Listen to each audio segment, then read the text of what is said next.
நான் ரீசென்ட்டா ஒரு மென்ஸ் வாலெட் பிராண்டுக்கு ப்ராடக்ட் ஷூட் பண்ணியிருந்தேன். அந்த ஷூட்ல மிரர ஒரு லைட் சோர்ஸா யூஸ் பண்ணியிருந்தேன். ஃபர்ஸ்ட் நான் மிரர் யூஸ் பண்ணாம ஒரு ஷாட் எடுத்திருந்தேன். அந்த ஷாட் தான் இது. இதில பார்த்தீங்கன்னா 2 லைட் யூஸ் பண்ணியிருந்தேன். ஒண்ணு வந்து ஃப்ரண்ட்ல ஒரு கீ லைட்டா எலன் குரோம்ல 200 லைட் யூஸ் பண்ணியிருந்தேன். ஃப்ரண்ட்ல ஒரு கோபோ செட் பண்ணியிருந்தேன். ஒரு லைட் அண்ட் ஷேடோ கிரியேட் பண்றதுக்கு. ப்ராடக்ட்டுக்கும் பேக்கிரவுண்டுக்கும் ஒரு டெப்த் கிரியேட் பண்றதுக்காக ஒரு ரிம் லைட்டா பின்னாடி வந்து ஒரு AD 200 செட் பண்ணியிருந்தேன். இந்த 2 லைட்ட மட்டும் யூஸ் பண்ணி எடுத்த ஷாட்ட நான் போடுறேன். இப்ப எனக்கு பார்த்தீங்கன்னா, கரெக்ட்டா லைட் அண்ட் ஷேடோ அதேமாரி பேக்கிரவுண்டுக்கும் ப்ராடக்ட்டுக்கும் இருக்கிற டிஃபரன்ஷியேஷன் எல்லாமே ப்ராப்பரா இருக்கு.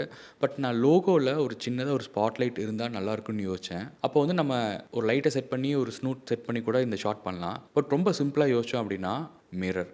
நீங்க மிரர யூஸ் பண்ணி லைட்ட ரிஃப்ளெக்ட் பண்ணீங்க அப்டின்னா, ரொம்ப கிரிஸ்ப் அண்ட் ஷார்ப்பா இருக்கும். பின்னாடி AD 200ல மாடல் லேம்ப ஆன் பண்ணிட்டு, ஃப்ரண்ட்ல அந்த மிரர செட் பண்ணிட்டு, எந்த இடத்துல லைட் வேணுமோ அந்த இடத்துல கரெக்ட்டா டைரக்ஷன் பண்றேன். லைட் வந்து ப்ராப்பரா பர்ட்டிகுலரா அந்த இடத்துல ஒரு ஸ்பாட் லைட் போட்ட மாரியே ஒரு ஃபீல் குடுக்குது பாருங்க. இப்ப வச்சு நான் ஷாட் பண்ணி பார்க்குறேன். ஷாட் எனக்கு பெர்ஃபெக்ட்டா இருந்துச்சு. நான் எப்பயுமே லைட்டிங் பண்றப்போ, I have a thumb rule.